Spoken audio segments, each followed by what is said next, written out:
de estas secuencias con la gente que te acompaña también, y entonces prácticamente, a pesar de estar gozando de la plena juventud, pasamos a donificarte como corresponde. Muchas gracias, maestro Hugo. Voy a restringirme al tiempo.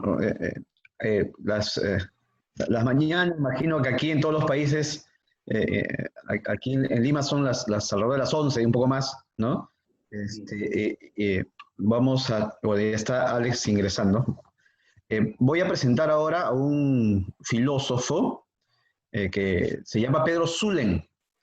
¿Ya? Este señor forma parte de este grupo de estudiosos que combinan el activismo académico, la defensa de las poblaciones vulnerables y también la idea de un mestizaje entre poblaciones, como en este caso la asiática y la andina, ¿no? Pedro Zulem, que es Zulem es el apellido castellanizado. Sobre su apellido chino, los estudiosos implican que habría dos posibilidades, o sería Sun Leng o Su Leng, ¿no? Anoto esto porque parte de la idea fundamental de la por favor, si ayudan, mientras yo voy exponiendo, si me pueden ayudar a la admisión de los que van ingresando, por favor. Sí, Alex iba rápido a entrar, supongo lo admitiste, ¿no? Sí, ya está admitido Alex. Ya, bueno, entonces, Zulem pertenece a ese perfil, ¿no? Interesante porque es de los iniciales que tiene una procedencia china muy fuerte, ¿no? En el año 1849, la migración china se considera por los historiadores aquí el inicio, ¿no? De la llegada en reemplazo de o el intento de reemplazo de la mano de obra negra, ¿ya? Aquí se había dado una norma por el gobierno de la época, de 1849, en la que se abolía la esclavitud, ¿no? Y eso causaba una debacle en cuanto a tener mano de obra, principalmente en la producción en la costa agrícola, ¿no? Lo que ocasionó fue pues un nuevo negocio. El nuevo negocio era traer inmigrantes asiáticos, ¿ya? Los mercaderes de la época lo que hicieron fue eso, traer miles, se calcula 100.000, según varias fuentes bibliográficas, de chinos que llegaron, ¿no? Desde 1849 hasta finales del siglo XIX, ¿ya? Estos fueron ocupados en las zonas agrícolas de caña de azúcar, algodón, y también en lo que se llamaba aquí la explotación del guano, ¿no? Evidentemente en situaciones de servidumbre terribles, de semi-esclavitud, ¿no? Y estamos entonces ante un fenómeno social muy duro, de la cual Zulem también habló después, ¿no? Sin embargo, como yo mencionaba hace un momento, él representa uno de los primeros, si no el primero y más importante, Tuzán, que es el término que se usa para este mestizaje, ¿no? Peruano y chino, ¿no? Don Rubén, si están grabando hay que decirle al que está atendiendo que grabe, ¿no? Ya, sí, creo que lo está haciendo. Entonces, aquí estamos ante esta situación, ¿no? De una posición de mestizaje, además de condición de pobreza. Él tiene tres obras en realidad, pero dos de filosofía y uno de poesía, ¿no? En el caso de filosofía, las que fueron publicadas el año 24 y 25 para están, el chat, y lo que hice fue ponmele todo. Están ligados a primero una crítica a Berzón. Henri Berzón era, como saben, el filósofo de moda y de mucha influencia a comienzos del siglo XX. Tiene una tesis Zulen de 1916, donde hace un cuestionamiento al intuicionismo bersoniano en particular, ¿no? Y luego trabaja el pragmatismo de procedencia anglosajona, ¿no? Y escribe sobre estos varios artículos y hace una presentación también de los estudios de psicología y lógica, ¿no? Y también tiene una aventura poética, ¿no? Que es El Olmo Incierto de la Nevada. Nosotros publicamos aquí con el Congreso de la República en el Perú hace unos años, lo que con un colega de Pablo Quintanilla, que es un filósofo muy importante en el Perú, y Joel Rojas, que es un estudioso también de Zulen y Dora Mayer, ¿no? Publicamos los escritos reunidos de Zulen, ¿no? Es un texto bastante voluminoso, ¿no? Está aquí, ¿no? Este es el grosor, ¿no? Son cientos de páginas, ¿no? Donde están los textos escritos, pero también un conjunto de artículos y de reflexiones, que es donde la línea que yo voy a ahora trabajar y exponer fundamentalmente, que considero que es uno de los aportes más importantes que hace Pedro Zulen. Aquí voy a anotar estas ideas.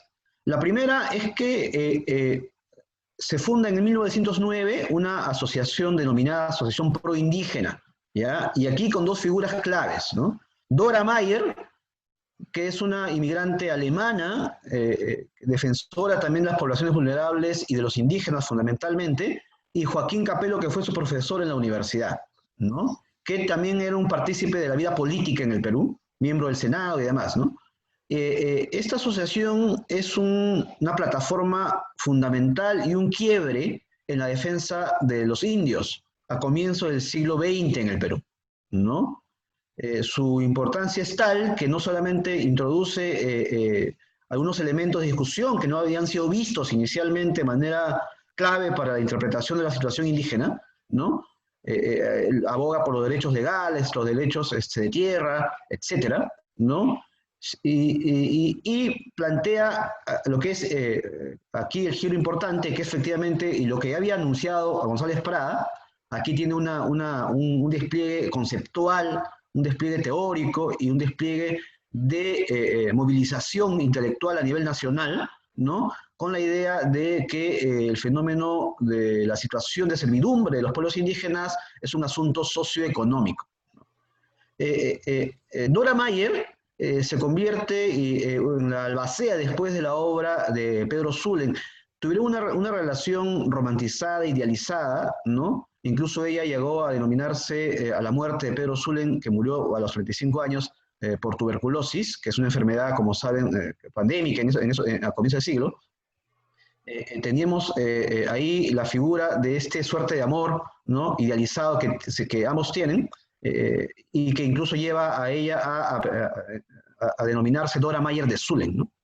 Joaquín Capello es alguien que después va a también tener mucha importancia en los ámbitos ya estrictamente políticos.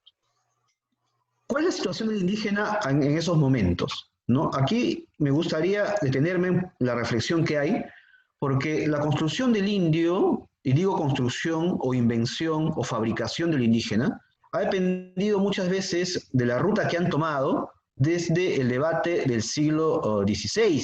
La situación ontológica indígena del siglo XVI trajo dos grandes rutas fundamentales, ¿no? En el Perú por lo menos, ¿no? La idea sepulvediana y aquella que estaba ligada más bien a los asuntos de la ruta lascasiana, con sus matices, por supuesto. En el siglo XVI, esto había configurado un indígena que tenía el concepto de buen salvaje fundamentalmente, paradisiaco, que había que defenderlo por su bondad intrínseca, que tendría condiciones que habían sido violentadas por la conquista, ¿no? Y que prácticamente esta suerte de sujeción colonial había convertido en un sujeto o a una población totalmente históricamente transformada y más cercana a una lectura no humana, ¿no? Entonces eso impedía o debería impedir que acceda a esferas o circuitos de poder político, económico y demás, ¿no? Y la otra ruta es la que va a concebir al indígena, en el caso peruano, como inca.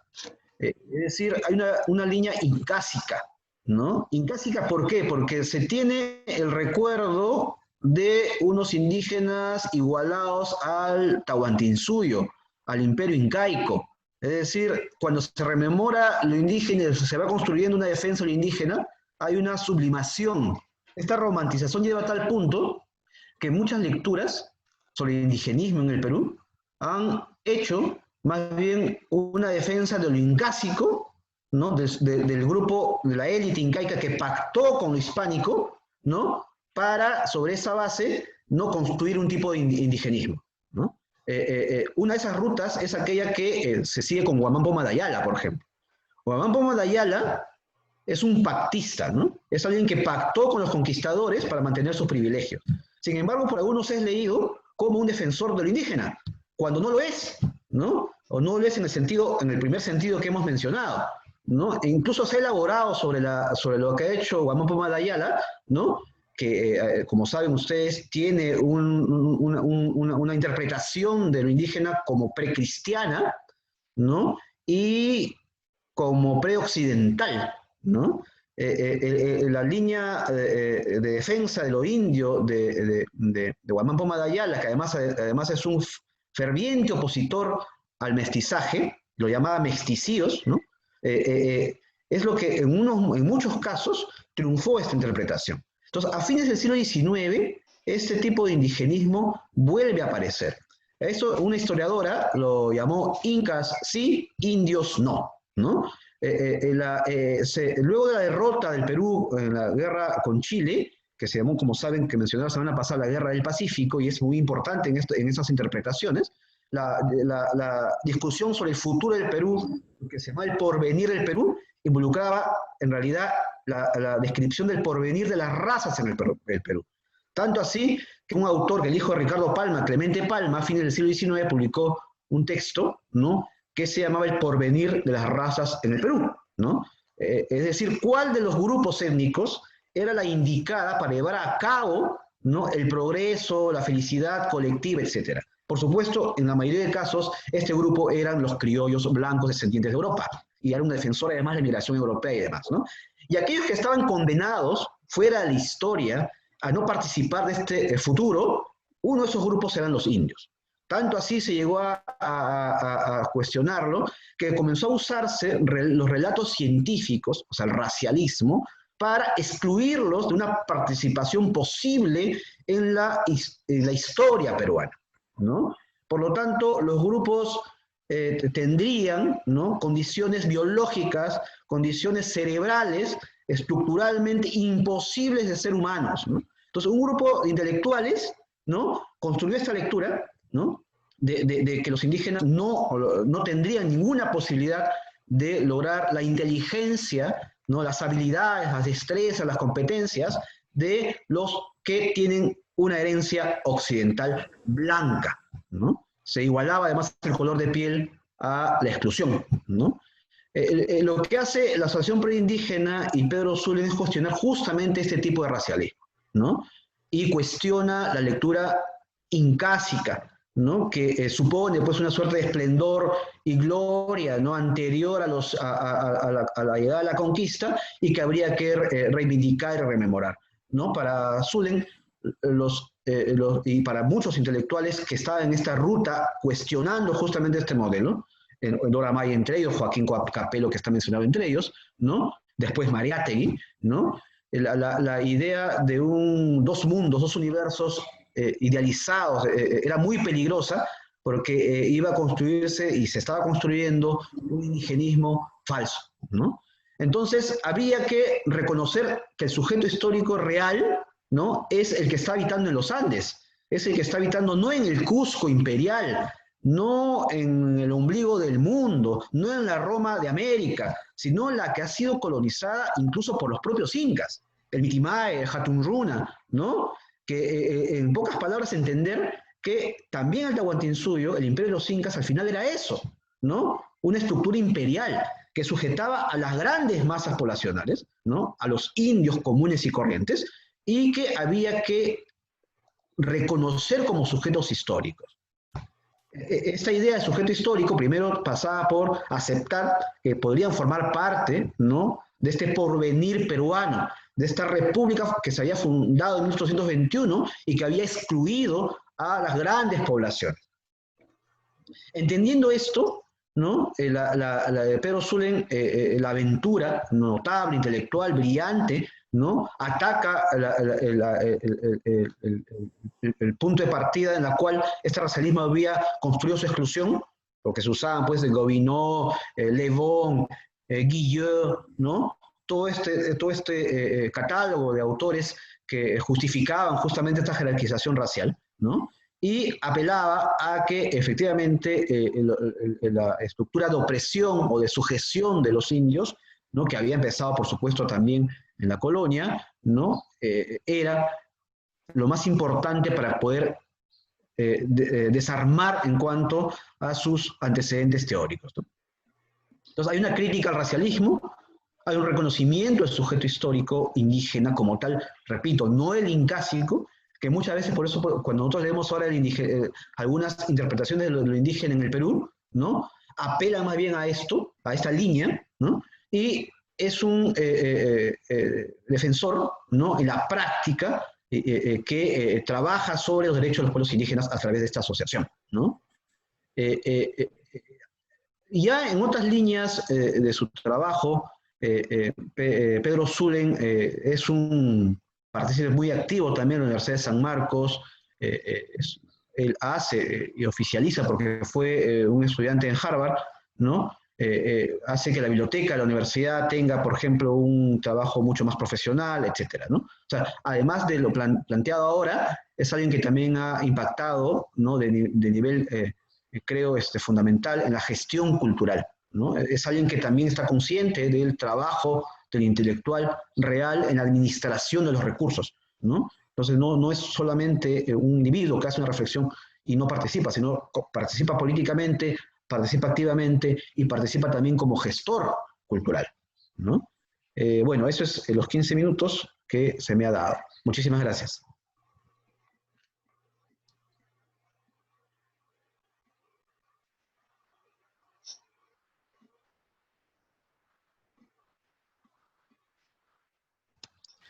Hugo, creo que tu micro, por favor, no se escucha. Hugo. Hugo, tienes que encender el micrófono. Tienes razón.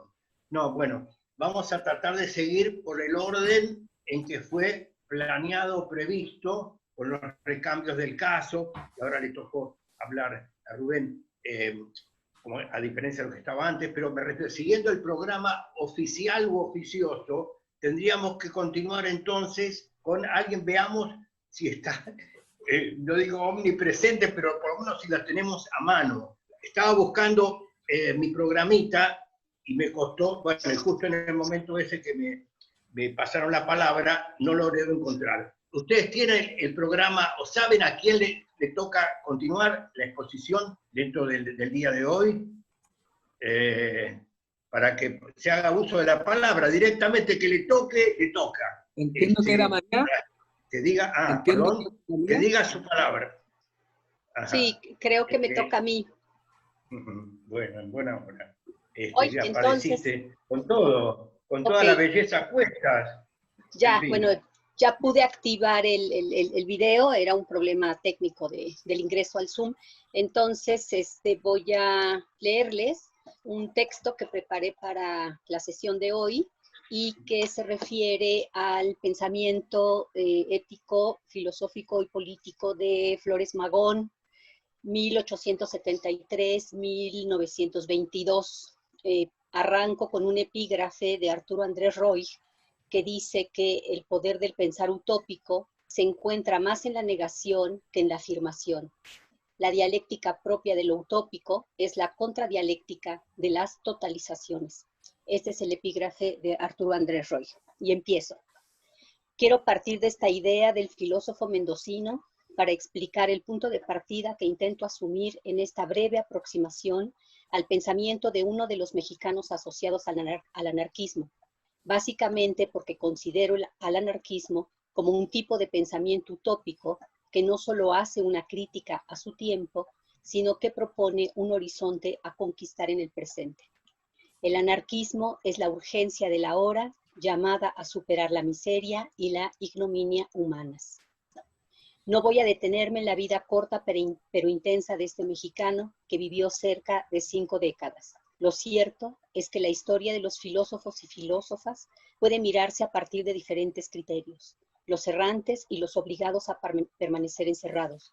Los que además de estar encerrados no dejaban de imaginar cómo escapar. Servando Teresa de Mier es el ejemplo más imposible de alcanzar. Y los que mientras esperaban salir de la prisión dejaban de escribir para ser lanzados a una nueva celda. Ricardo Flores Magón es de esta última estirpe. Quiero detenerme en 3 ideas sembradas en algunos de sus textos, tales como el derecho a la rebelión, su concepto de libertad y su horizonte utópico.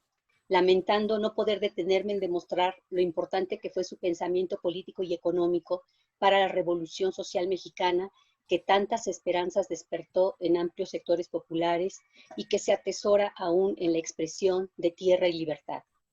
El derecho a la rebelión, para Ricardo Flores Magón, consiste en un acto de afirmación de la vida en contra de la sumisión y la explotación que se centran en la muerte. Cito, la rebeldía es la vida, la sumisión es la muerte. Fin de la cita. La naturaleza no produce las desigualdades sociales, sino la avaricia y la violencia de unos pocos contra el resto de los seres humanos. Los rebeldes hacen avanzar a la humanidad porque no se conforman con lo que es y que quiere perpetuarse. Ejemplos de rebeldes son, para Magón, Sócrates, Cristo, Espartaco, Giordano Bruno, Thomas Münzer y el abolicionista John Brown, entre otros, y significa ser libre y ser feliz. La libertad y la felicidad no son quimeras fantásticas. Su materialidad es la tierra, es el pan. La libertad y la felicidad son derechos de todos y de todas. El derecho a la rebelión se ejerce mediante los actos que desequilibran el orden existente, encarna el principio del desorden gracias al cual la humanidad progresa, porque la vida es lucha, es desacuerdo, es caos. El concepto de libertad de Flores Magón se ancla en la idea rusoniana de la igualdad original de los seres humanos, que no se pierde en el oscuro gris de los comienzos, sino que se experimenta en las comunidades indígenas del México profundo, que se reúnen para trabajar la tierra en común y sin gobierno. Gonzalo Aguirre Beltrán no duda en marcar en ello una idealización de la comunidad indígena, porque en ella se establecen relaciones de poder basadas en otros principios, como la habilidad para gobernar, el prestigio, la coerción y el cogobierno.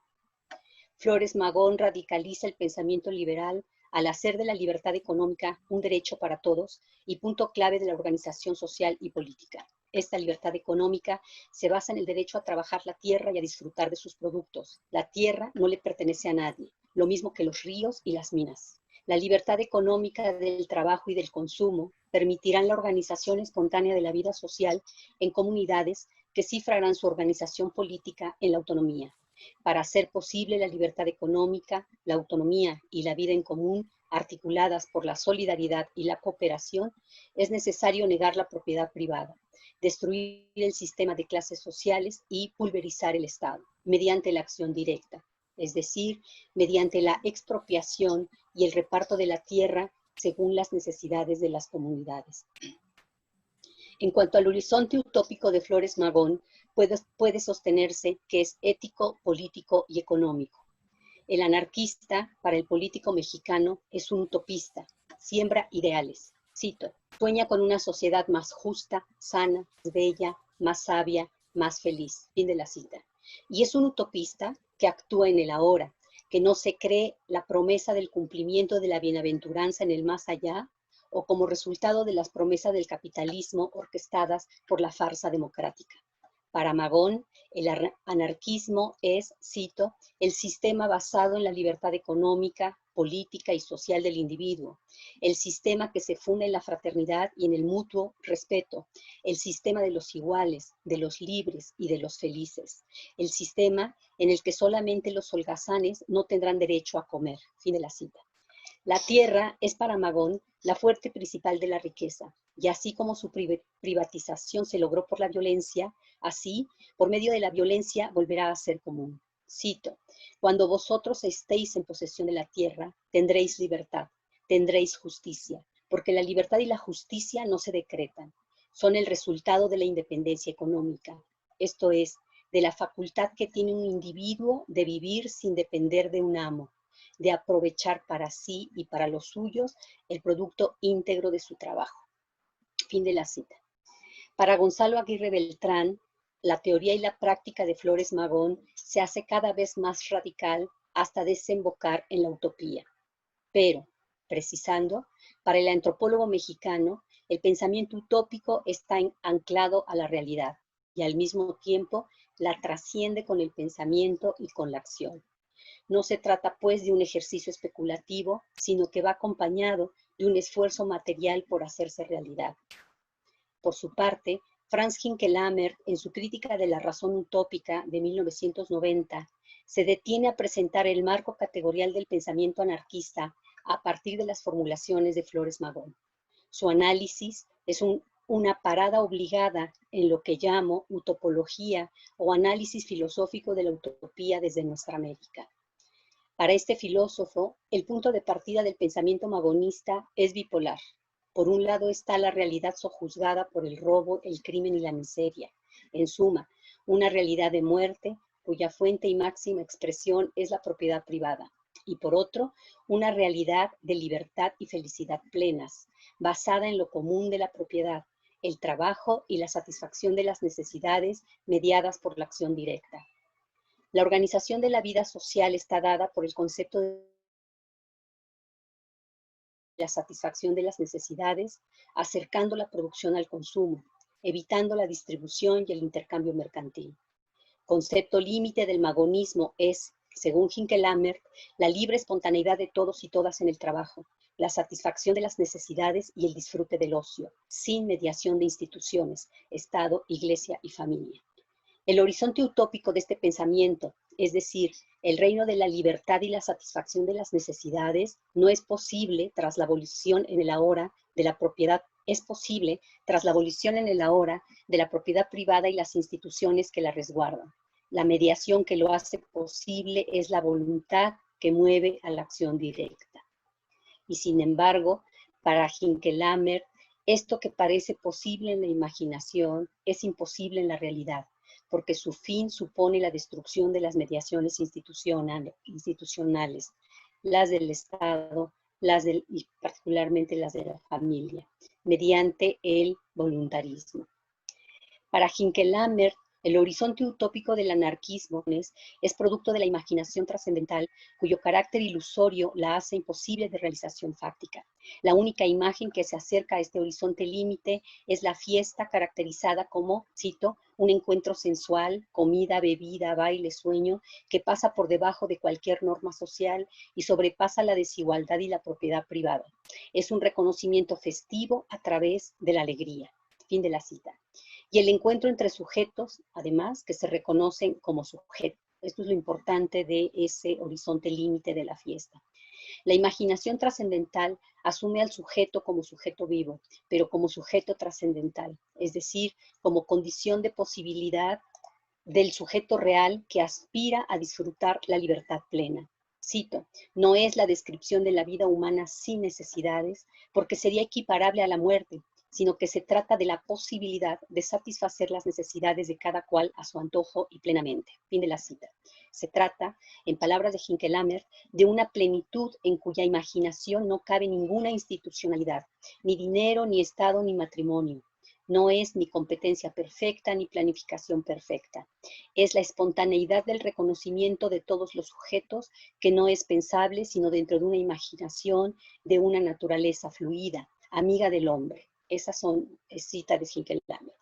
Cuando Hinckelammer asocia este contenido del pensamiento magonista a la imaginación utópica, levanta una barrera en su factibilidad, porque para él se puede imaginar, pero no realizar, a pesar de que las imágenes de esa experiencia de reconocimiento y satisfacción de las necesidades de libertad y felicidad acompañen a la humanidad a lo largo de su historia. Una tierra sin la muerte resume el alcance de la imaginación trascendental del pensamiento anarquista, y la tierra sin la muerte es, para Hinckelammer, fácticamente imposible. Si bien Hinckelammer recupera el profundo humanismo del anarquismo magonista, su horizonte utópico es imposible de realización fáctica. No obstante, para Ricardo Flores Magón, se trata de conquistar el derecho a la vida mientras haya vida. Aquí queremos regresar al epígrafe de Arturo Andrés Roig en cuanto a que el poder del pensar utópico consiste no tanto en la afirmación o en la realización de sus contenidos, sino en la negación, en la destotalización de las formas naturalizadas del poder y la opresión en turno, en movilizar las fuerzas contenidas de los pueblos por tener una vida más digna y más justa, y en la afirmación de que otros mundos son posibles. Esto lo ilustramos con el llamado radical de Tierra y Libertad que Flores Magón impulsó justo en medio de la contienda armada contra el régimen de Porfirio Díaz. Tierra y Libertad es así la crítica más radical al latifundismo, es decir, a la alta concentración de tierras en manos de muy pocas familias, la mayor parte de ellas extranjeras en el territorio mexicano, y toda su secuela. La innovación histórica frente a las haciendas y el latifundio fue elegido, es decir, no poseerse, pero sí disfrutar sus beneficios, asentando con ello otra relación tensa y contradictoria entre el Estado mexicano y los ejidatarios que encarnan esta figura jurídica y que ya cumplió en México 115 años. Es decir, aún suponiendo que el ejido fue la estrategia política para desmovilizar la potencia crítica del proyecto magonista y luego zapatista, la exigencia de tierra y libertad sigue convocando a los pueblos indígenas cuyo vínculo con la tierra escapa a las lógicas del poder del Estado liberal y del capitalismo en su fase transnacional, monopolista y extractivista actual, porque tiene el poder utópico de destotalizar las estructuras del poder estatal y los poderes económicos fácticos. Para concluir esta aproximación filosófica al pensamiento anarquista, podemos subrayar que este postula el derecho a la vida y a la rebeldía como principios éticos de la dignidad humana y como motores de la historia. Principios que sustentan la posibilidad de reunir las fuerzas de la razón y de la voluntad para transformar la realidad mediante la acción directa y creativa. En la perspectiva de Raquel Gutiérrez Aguilar, la desorganización de las matrices institucionales de la reproducción del poder, Estado, mercado, iglesia, familia, escuela, entre otras, permite romper ese idílico deseo del orden de la opresión y de la explotación. El derecho a la rebeldía, al desorden, a la indisciplina, nos permite entender la política de la transformación social de manera distinta. Político revolucionario es todo acto de autoafirmación íntimo e inmediatamente colectivo que transgrede, que impugna real y profundamente el orden social prevaleciente y a veces, en germen, postula el embrión de una nueva sociedad. Bueno, hasta ahí mi texto y quedo atenta de sus comentarios posteriores. Muchas gracias.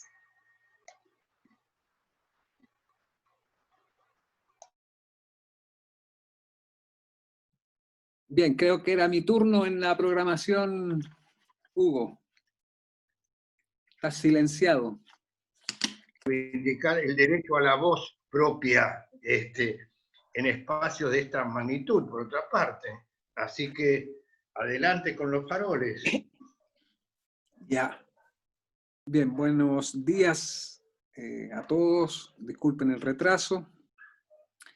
Yo voy a hacer lectura de un texto que publiqué ayer en el ciudadano.cl que se llama Indio, Tierra y Memoria en la filosofía americana de Gabriela Mistral. Bien, los estudios sobre la figura intelectual de Gabriela Mistral han crecido en lo que llevamos de siglo. ¿Ya? Es una autora que está siendo muy estudiada. Las investigaciones han ido más allá de las conocidas desde la crítica literaria, de autores como, por nombrar algunos, ¿no? Roque Esteban Escarpa, Jaime Quesada, Luis Vargas Saavedra y Naín Nómez, entre otros. Las investigaciones más recientes se han enriquecido desde la perspectiva de los estudios culturales, ya no solo desde la crítica literaria. Y por nombrar aquí algunos, menciono el proyecto de Lucila del año 2005, de Ana Pizarro, uno más antiguo, ¿Qué dirán que está en la gloria?, de Grino Rojo, del año 97, y distintos artículos de, principalmente voy a citar a Soledad Falabella a partir de lo que ha hecho con el poema de Chile.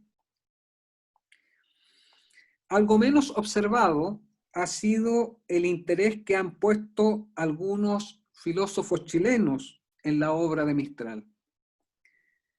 Por ejemplo, para Jorge Millas y Luis Oyarzún es una suerte de sibila a la cual acuden constantemente, visitándola cuando pueden. Son recordados los discursos de Oyarzún en los funerales de la poeta. El filósofo Juan Ribano, en uno de sus principales textos críticos de la década del 60, le toma prestada la frase clase herodiana para referirse a los que están al servicio del colonialismo. Me atrevo a decir que los mayores trabajos filosóficos sobre la poesía de Mistral son De árboles y madre, de 1984, del filósofo Patricio Marchán, y Soberbiamente transgresora, del año 2005, de Susana Múnich. Marta Contreras, crítica literaria, ha afirmado que Gabriela Mistral es nuestra madre poética. Yo me atrevería a ir más lejos y nombrarla como nuestra madre intelectual. Siguiendo lo afirmado por Contreras, cito las palabras de Contreras: Chile tiene una madre poética, cuya escritura misma es el nido o suelo en el que se cría su vida. Cierra la cita.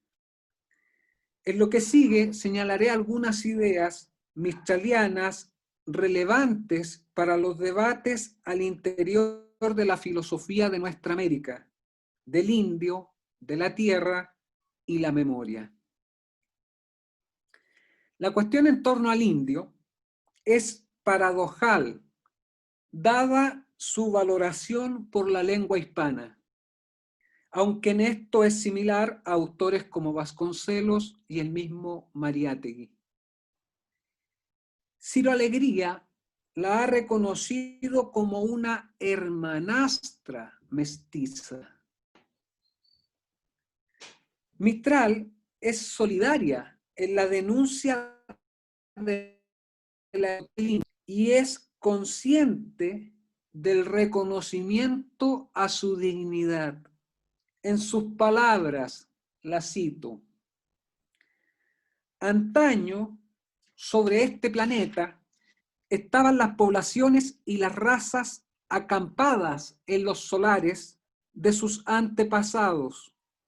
Eran unos asentamientos donde sus descendientes se congregan por plan, lengua y costumbre, hasta que las invasiones por ganas de más tierra ajena daban el zarpazo agrimensor. Cierra la cita. En otro texto de 1931, yo estoy usando unos textos de Mistral que se llaman Los Recados, ya que están compilados, parte de ellos, la compilación que hace Luis Vargas Saavedra. En un texto de 1931 dice: sea lo que sea, el español prefirió la conquista a la fundación y la fundación urbana al establecimiento rural y el laboreo de la mina al lento logro del surco. Cierra la cita. En otro texto que se llama Celebración del 12 de octubre en las Antillas, del año 33, dice lo siguiente: quien viaje por nuestra América Central y Sur verá al indio puro y al mestizo por doquiera. tan presentes y abundantes que hay zonas donde el blanco parece lo que es un afuerino o un invasor. Cierra la cita. Una referencia más al respecto. En Recado sobre el erodismo criollo a la infancia del año 41. La cito. Para el continente padre del racismo, no tenemos nosotros semblante racial honorable y tampoco espinazo uno de león. Somos ramas quebradizas por aisladas. Cierra la cita. Es central en la visualización de la explotación del indio su consecuente violencia. Así lo expresa en Hija del Cruce, del año 42. La cito, esta cita es un poco más larga. Quemaban sus copales precolombinos sobre las gradas de la iglesia española, sahumándola en indio antes de entrar a rezar en castellano. ¿Acaso Dios, que no necesita de templos ni de sacrificios mosaicos, va a rechazarnos si le rezamos en maya o en quechua? Y va a exigirnos apariencia en vez de esencia. Él que ve recto a los corazones. Cierra la cita. Una de sus principales ideas políticas, además de la educativa que bien ha estado difundida, o la en torno a la defensa de la mujer, que es otra de las ideas muy difundidas de la Mistral, también la de la infancia, es el agrarismo. Escribe en 1950, en un recado para su querido Valle del Elqui, la cito: desde hace muchos años, ustedes lo saben, vengo tamborileando sobre la conciencia de nuestros políticos el dato de que la tierra sobre la cual el campesino ha ido y venido, como su arado y sus bueyes, es una romería sin arribo. Cierra la cita.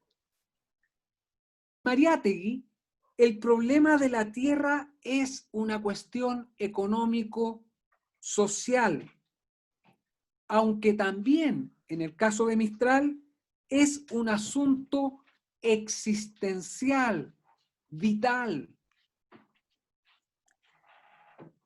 Que la instalación frente a un tipo de escritura ecológica, bajo esta pregunta que se han hecho varios de nuestros escritores, no solo la Mistral.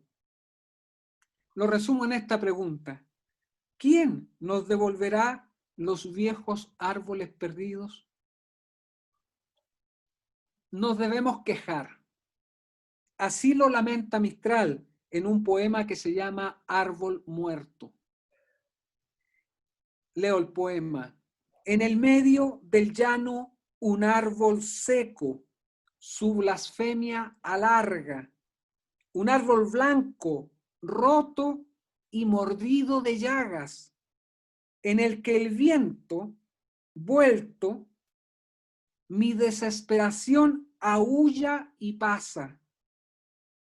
De su bosque, el que ardió, solo dejaron de escarnio su fantasma. Hasta ahí el poema.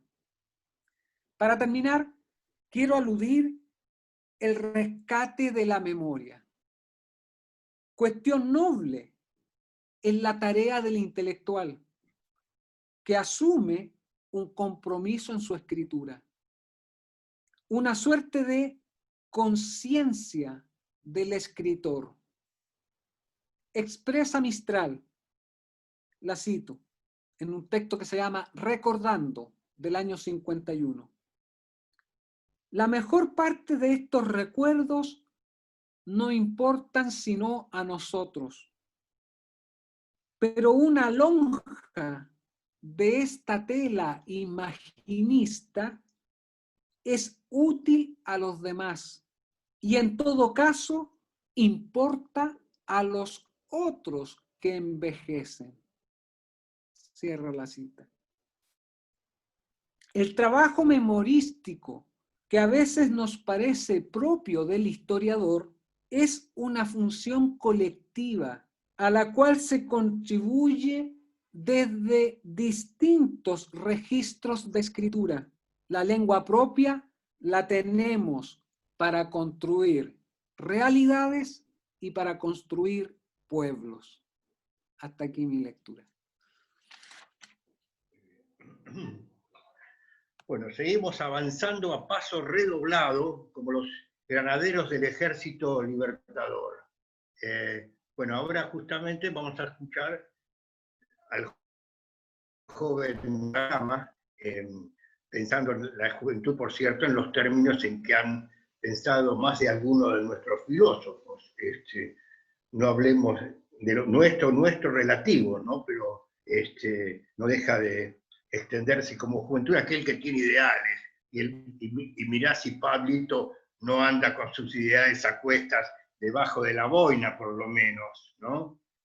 Bueno, adelante entonces, señor. ¿Qué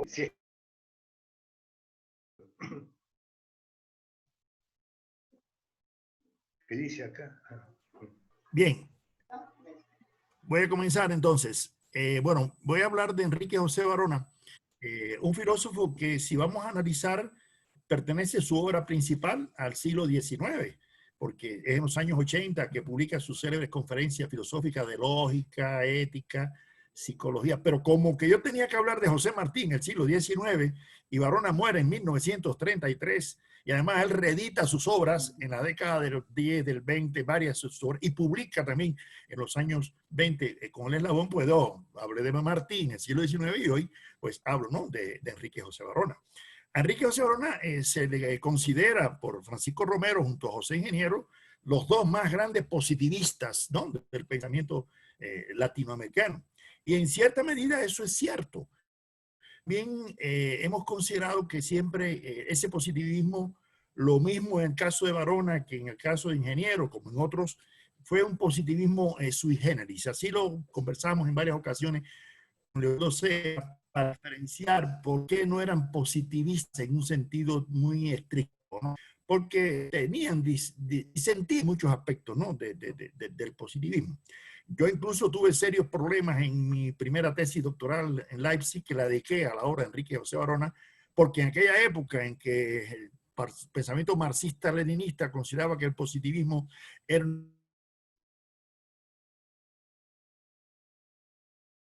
una filosofía del imperialismo, etcétera, pues no, mira, yo ir a defender que Varona, siendo un positivista, no era eso, que era un hombre progresista, liberal, laico, materialista, en el sentido de su postura, incluso, que pues me costó un poquito de trabajo,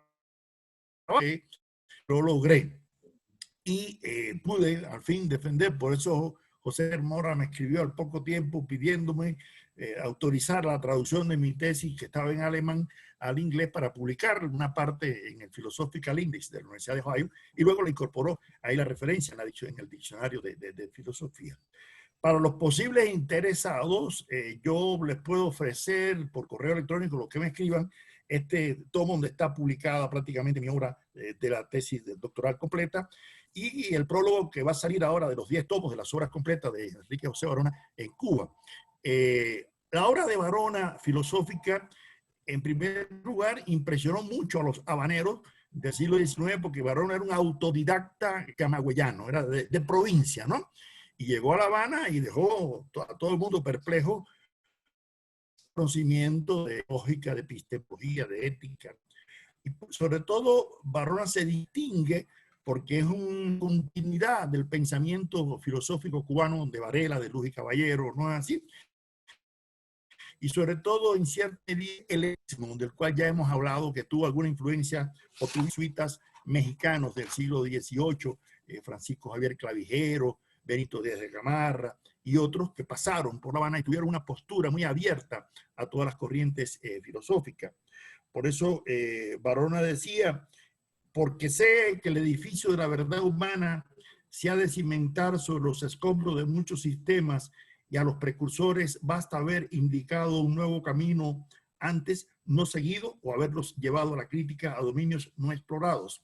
Es decir, él partía del presupuesto, en primer lugar, con un absoluto optimismo epistemológico, y en eso se diferencia del agnosticismo de Spencer o de Comte y del fenomenalismo, de que no, de que la filosofía, que es ante todo método, y en eso yo creo que la filosofía moderna o de José de la Luz y Caballero, que lo más importante en el filosofar es el método, ¿no?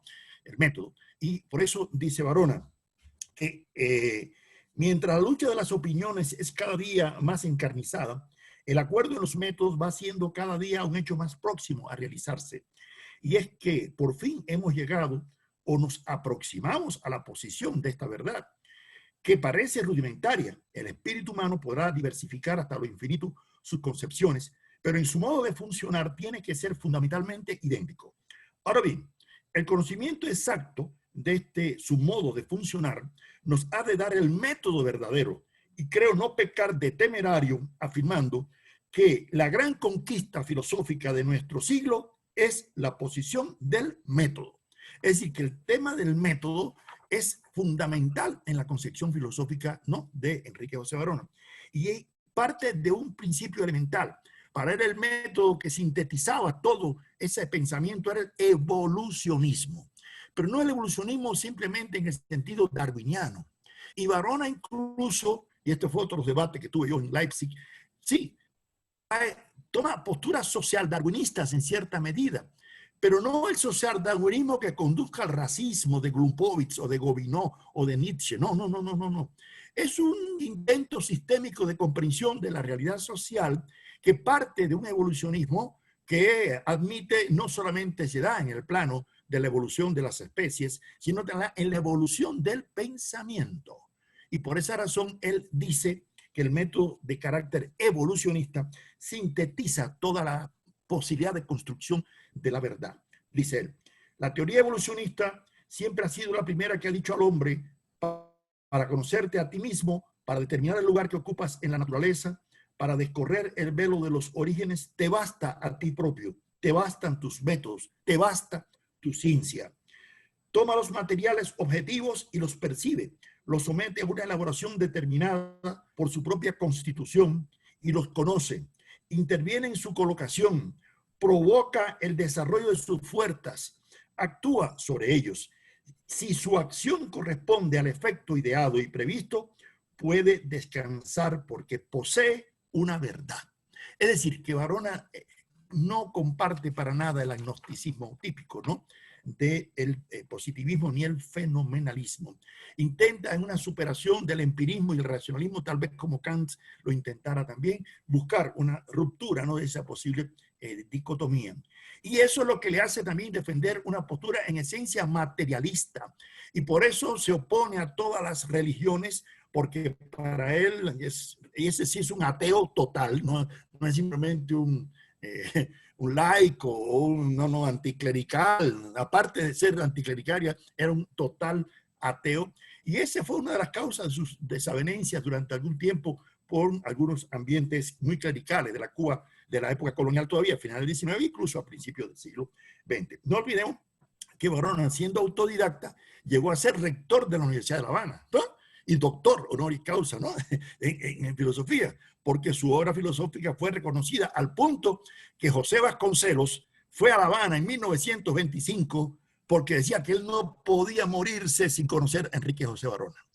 O sea que el gran filósofo mexicano fue hasta La Habana para conocer la obra directa, ¿no?, de Varona.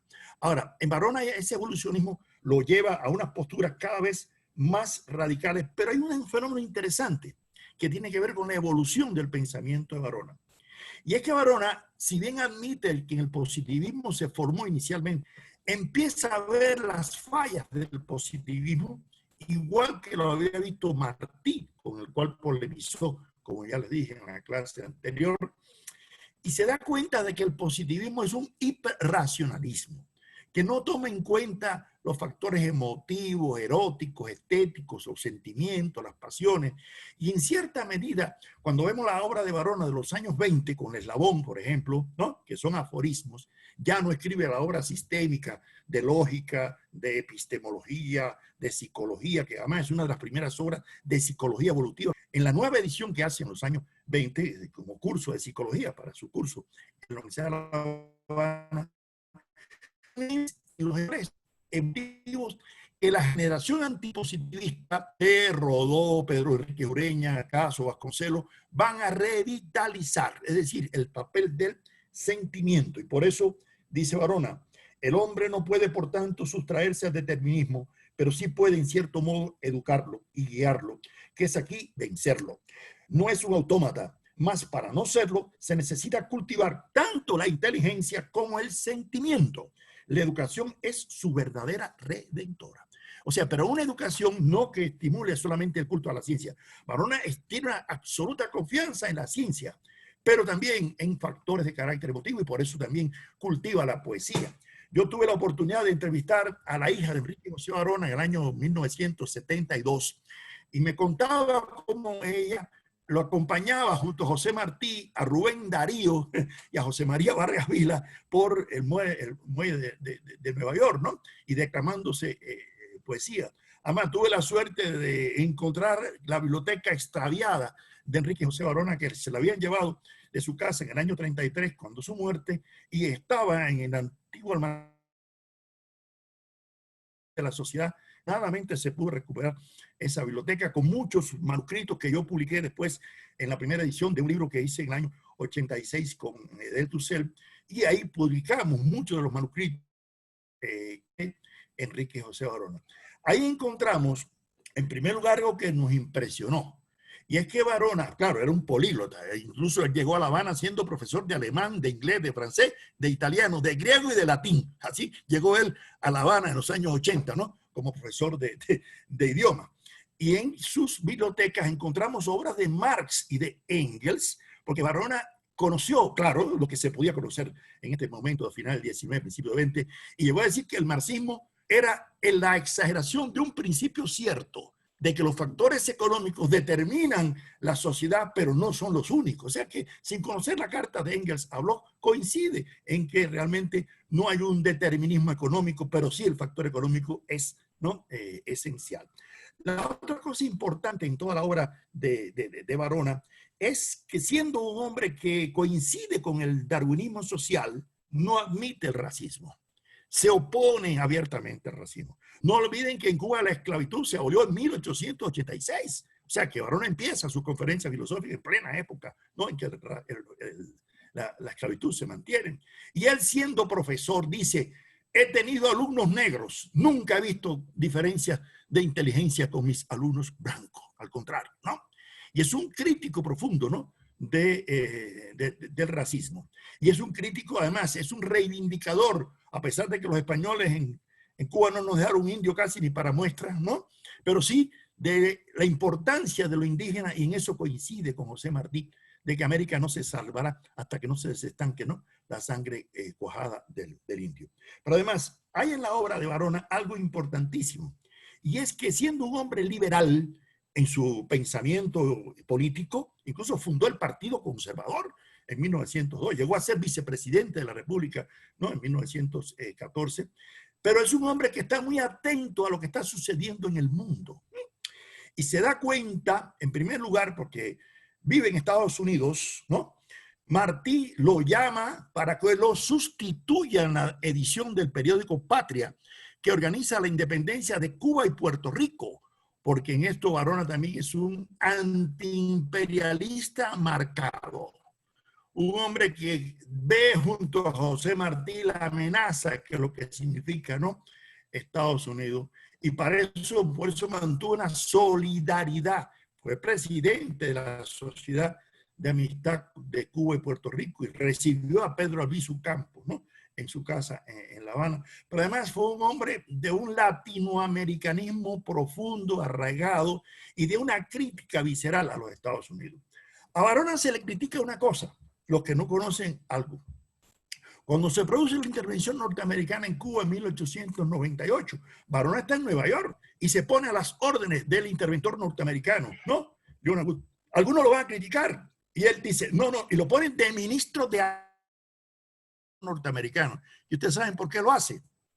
Dice, porque nosotros tenemos que demostrarle a los gringos que somos capaces de gobernarnos, que no hace falta que vengan, ¿no?, a gobernarnos. Y estuvo 3 años hasta que logra incluso, y por eso no pudimos quitar la enmienda Platt que podría permitir la intervención de las tropas norteamericanas, ¿no?, en Cuba.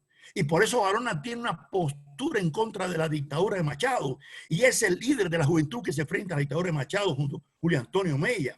Y cuando cae la dictadura de Machado, en agosto de 1933, Varona está agonizando y ya a los 2 meses le dice al médico, mire, déjeme morir tranquilo, ya yo puedo morir tranquilo, se cayó la dictadura de Machado. ¿Así? Ahora, Varona empieza a publicar ya una serie de artículos que tienen que ver con su ruptura ideológica. Y no es que quiera Varona yo convertirlo en un militante del Partido Comunista de Cuba, ¿no? Como un amigo una vez allá en Atlanta, en un congreso, me dijo, no, porque tú quieres que Varona ya darle el carnet del partido. No. Yo lo que digo es que Varona era un hombre de una profunda autocrítica del capitalismo, abiertamente del liberalismo. Y primero admiró profundamente a Lenin y admiró la Revolución Rusa, igual que lo hizo Ingenieros, ¿verdad? Y sabía que el capitalismo, llega un momento que publica una carta que dice, en 1930, el capitalismo pasará, el fascismo pasará, el imperialismo pasará. El socialismo, nada más alejado a mis ideales liberales, pero reconozco que atemperado a sus particularidades, a la larga se impondrá en la historia. Vamos queriéndolo o sin quererlo hacia el socialismo. Y eso está publicado en el periódico El País de La Habana en 1930. Yo no tengo la culpa que Varona haya dicho eso, ¿no? Ya esa cita me la sé de memoria, porque he tenido que repetirla en varias ocasiones. Pero miren esta que es más o menos lo mismo. Dice, en ocasiones me figuro asistir a la apocalíptica destrucción del mundo, la cual predice el alumbramiento de otro orden social muy diverso. Los poderes públicos elevados sobre las mismas ideas en que se había nutrido mi espíritu parecen tocados de vértigo y lanzados unos contra otros en una colisión tremenda en que han de salir destrozados. Solo el socialismo como doctrina se mantiene o pretende mantenerse fuera del conflicto, cual si hubiera de ser el llamado a edificar sobre estas ruinas. 1930, o sea, plena época del auge del fascismo. En definitiva, Varona evoluciona ideológicamente, al menos dándose cuenta del fracaso del liberalismo y de que el socialismo significa una nueva opción. Y por eso se convierte en un mentor de las nuevas generaciones revolucionarias que derrocan la dictadura, y por eso se enfrenta directamente a la intervención norteamericana en Cuba. La obra de Varona realmente yo creo que forma parte de lo mejor del pensamiento filosófico latinoamericano de nuestra América, y que, bueno, afortunadamente fue reconocido tanto en su tiempo como inmediatamente después. Se empezaron a publicar las obras, primero en 6 volúmenes por los años 30. En el año 49, cuando es el centenario de su nacimiento, se le hace un homenaje que se publican 2 voluminosos todos, donde están incluso muchos de los pensadores de esa generación de los 40. ¿No? Hay incluso filósofos como bueno, Leopoldo Sea, Mindo Quesada, todos escriben sobre la obra, ¿no?, de Enrique José Varona. Y después de la Revolución Cubana se han hecho varios estudios de estudiosos sobre el pensamiento económico, filosófico, político. Varona en la psicología, Varona en la pedagogía, una magnitud extraordinaria. Por último, les confieso que yo en los años descubrí y ese fue el que me llevó a proponer el proyecto de la condición humana en el pensamiento latinoamericano del siglo XX, que está en internet, lo pueden ver, ¿no? Y hay trabajo incluso de Hugo ahí. Porque Varona, siendo un positivista en su formación, se opone a una naturaleza humana, a que haya una determinación ciega por factores biológicos. No, para Varona el ser humano es un producto de las condiciones sociales, de la educación, de la cultura, del arte, ¿no? Y yo creo que Varona en eso no es una excepción. Yo creo que esa es una tendencia general en el pensamiento filosófico cubano y latinoamericano. Esa confianza en la perfectibilidad humana, en el progreso del humano, en la evolución del humano, en la cultura como un grado de emancipación y de libertad. Y eso creo que podría ser una conclusión de este curso cuando terminemos de ver a otros pensadores que vamos a ver en los próximos días. Eso es todo. Bien hecho, bien hecho, bien hecho, bien hecho. Bien. Bueno, vamos a tener que ir cerrando la lista de oradores, pero no el uso de la palabra, por cierto. Entonces, voy a tener que hablar, por suerte, no de mí mismo para ustedes, sino de otro pensador, fundador, de alguna manera, de la llamada filosofía latinoamericana o en América Latina, etcétera, etcétera, con todo lo que hoy en día puede discutirse esa categorización, no de la normalidad, bueno, en fin, de atribuirse demasiadas por ahí virtudes excluyentes de todo lo que ha habido en forma previa, ¿no?, a esa especie de declaración de la obra filosófica americana a partir, bueno, de los años 40 en adelante. Bueno, yo me voy a referir entonces a uno de los patricios de este movimiento filosófico nuestro americano, fue Alejandro. Y vamos a seguir al resto, variar demasiado. En todo, pues, de varios están, por lo menos por escrito, son más difíciles de defender por ahí en este caso. Bueno, empezamos. En este ciclo online, fíjense ustedes qué referencia, un ciclo online y antipandémico, también hay que ponerse dentro de este momento tan crucial que estamos atravesando, rescatamos la figura patriarcal de Alejandro Korn, hijo de un militar alemán exiliado en El Plata, primero estuvo en Uruguay, después pasó a la Argentina, el viejo, el más viejo, el viejo del viejo Korn, ¿no? Fue profesor, entonces, estamos ya hablando, profesor de metafísica e historia de la filosofía en las universidades de Buenos Aires y La Plata. De magisterio. Con el triunfo universitario del movimiento reformista, ahí estaba levantando panfletos, fue elegido decano en la Facultad de Filosofía y Letras, en cuya gestión fue acompañado por el propio José Ingenieros como vicedecano. Fíjense ustedes qué dúo, ¿no? Korn e Ingenieros, unidos adelante. Tras el primer golpe de Estado en la Argentina, hacia 1930, Korn termina afiliándose al Partido Socialista, al revés un poco de lo que suele decirse, con eso de joven incendiario y de adulto bombero. En realidad, primero fue del Partido Conservador y terminó en la izquierda, por lo menos parlamentaria. Bien, para estudiosos como Torquia Estrada, Korn sobrepasó los límites locales hasta alcanzar una repercusión filosófica inusual fuera de su propio país.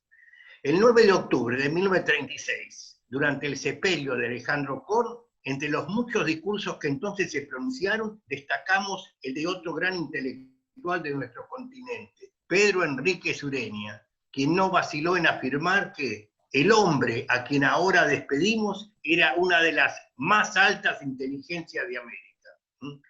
Por supuesto lo dice nada menos que otra enorme inteligencia, exiliada o radicada en sus últimos años en la República Argentina.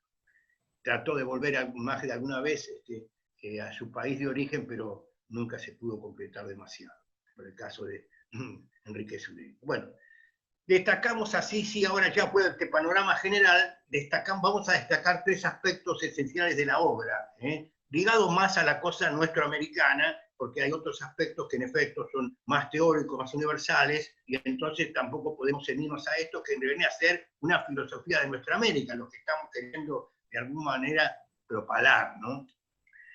El espíritu libertario de Alejandro Korn lo haría tomar una distancia prudencial frente al positivismo, sin favorecer por ello una desenfrenada especulación filosófica. Tal como aseguraba Korn en sus nuevas bases, no podemos continuar con el positivismo, agotado e insuficiente, y tampoco podemos abandonarlo. Es preciso, pues, incorporarlo como un elemento subordinado a una concepción superior, que permita afirmar a la vez el determinismo del proceso cósmico, como lo estatuye la ciencia, y la autonomía de la personalidad humana, como lo exige la ética. En forma reiterada, el viejo Korn, como lo apodaban directamente sus allegados, defendió las luchas estudiantiles, ahí estaba siempre en las barricadas, y se negó a enlazar la cultura con las universidades, ni más ni menos, ser universitario, y destacadísimo. No, ¿por qué? Tampoco con las academias, que eran las que estaban un poco de moda, hasta que la reforma universitaria las barrió bastante por completo, aunque siguen estando al frente de una especie de cultura anquilosada de una manera u otra. Entonces, ¿qué estamos hablando de Korn, la reforma, y justo conceptuaba don Alejandro, la reforma universitaria, surgida en la ciudad de Córdoba, recordemos, de nuestra Córdoba, en 1918, y a favor de la autonomía institucional, de la autonomía universitaria, el cogobierno y el antiimperialismo, como un hecho histórico original. Le pareció, y evidentemente es así. Si hay algunos de los movimientos que puedo reconocer como propios de nuestra América, incluso yendo más atrás, podemos hablar con la bohemia, también tuvo características bastante propias, ¿no es así? Con el modernismo nuestro americano, y todo lo que después siguió con la reforma universitaria y todas las cosas que se dieron en los años 60 y hasta ahora, con las liberacionistas varias, y los post. Bueno, entonces, estamos cerrando la imagen de Korn de la reforma, su presencia, su protagonismo directamente, y justamente concebía ese movimiento reformista como una suerte de pleno, pletórico de valores morales y estéticos que traducían la voluntad de las nuevas generaciones. Ahí también apuesta bastante por esta idea de la renovación generacional, y con ella también las ideas, las sensibilidades, etcétera, etcétera. Para Gabriel del Mazo, el principal compilador de la reforma, cuando ésta desplegó continentalmente su bandera total por la identificación de saber y justicia, Korn enseñó la filosofía de la libertad por la cual luchábamos. Bueno, ya estamos como para entrar en una parte bastante medular, que es esa obra que llevó tanto tiempo de completar por parte de Korn, cuyo título final fue Influencias filosóficas en la evolución nacional, en la cual el propio Korn se propuso, citamos casi textualmente, contemplar al pie de la esfinge y al margen de los intereses y pasiones cómo se despliega y se repliega la trama de las ideas. Pese a sus declaraciones de neutralidad valorativa, Korn no dejó de buscar la ligazón entre teoría y praxis, coincidiendo con Alberdi en que nuestra nacionalidad o nuestra mentalidad no resulta proclive a la pura especulación, mientras persigue una ideología colectiva y supere al liberalismo burgués y la tecnocracia que han sometido al proletariado. Bien, vamos a seguir desarrollando un poquito más este libro de las influencias filosóficas en la evolución nacional. Debía surgir un nuevo Alberdi que pusiera al servicio de la solidaridad humana y de la distribución equitativa de la riqueza, para dejar de asignarle un valor absoluto a la propiedad privada. La fórmula para Korn sería justicia social, cultura nacional, requiriéndose la aparición de un auténtico filósofo o axiólogo que, dispuesto a mejorar el mundo, consciente de su tiempo y sociedad, tome críticamente al pensamiento europeo, sin aguardar, cita textual, con los brazos cruzados que en las calles de París o de Londres se decida la suerte del pueblo argentino. Con todo, Korn se muestra reacio a admitir atavismos precolombinos, alegando que somos europeos y no pampeanos, que a la postre pertenecemos a Occidente, y que ni en sueños podemos abandonar este nuestro orbe cultural, señalando que el sentimiento nacional se ha pervertido por dos grandes males, el histrionismo patriotero y el cosmopolitismo transhumante, quedando un poquito en el medio de todo eso. Marginado el componente aborigen, como dijimos, los atavismos precolombinos, nuestra peculiaridad radicaría en adaptar el pensamiento europeo a imprimirle nuestro sello específico.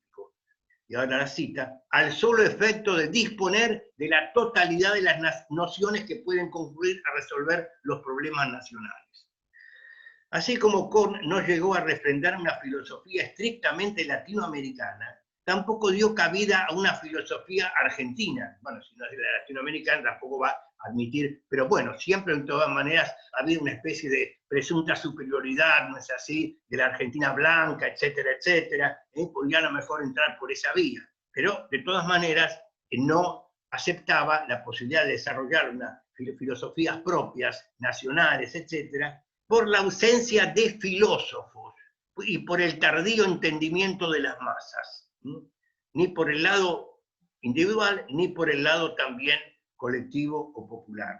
Motivos estos que le hicieron escribir una historia de las influencias ideológicas en lugar de una genuina historia de las ideas. Ideas propias porque negaba de que hubiese ideas de ese carácter oriundo, vernáculo, etcétera, y que en todo caso se trataba de asimilar o readaptar lo que venía de la cuna greco-helénica, greco-latina, digo.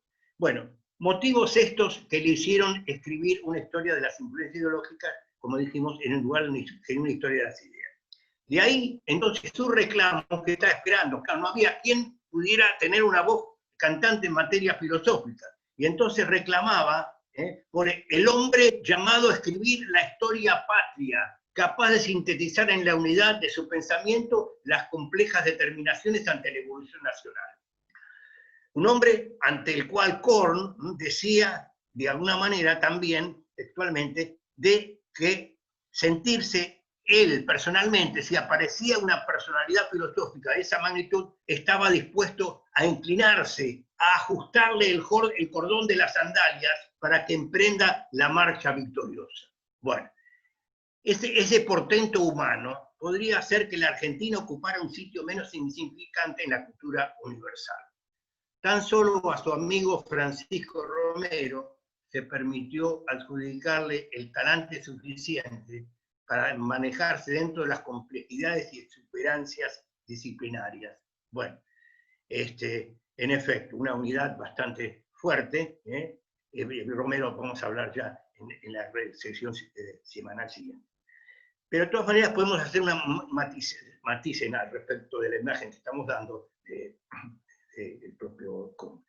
Más allá de que Korn haya enfatizado su falta de pertenencia a la grey de los americanistas, igual reconoce el valor filosófico del quechua, por ejemplo. Fíjense, tiene curiosidad. Anticipándose en una centuria, 100 años antes de 1922, a lo que hoy aparece planteado en obras como las que compilaron Dussel y otros bajo el rubro pensamiento filosófico latinoamericano, en el cual no solo está el quichua, reivindicado por el propio Korn, sino otras filosofías, no pensamientos, filosofías como tales, primigenias, pero filosofías, como la maya, mapuche, guaraní y otras. Para concluir, cabe resaltar algunas proposiciones kornianas, como su visión de la cultura nacional, ligada no solo al intelecto, sino también al dominio sociopolítico y económico, como buen socialista, por cierto. Sus ideas de trabajo en tanto elemento creador y la de un pueblo orientado hacia la construcción de la democracia. Se visualiza al Partido Socialista como la fracción más idónea para encauzar esos ideales desde el punto de vista ético y pedagógico, al tiempo que se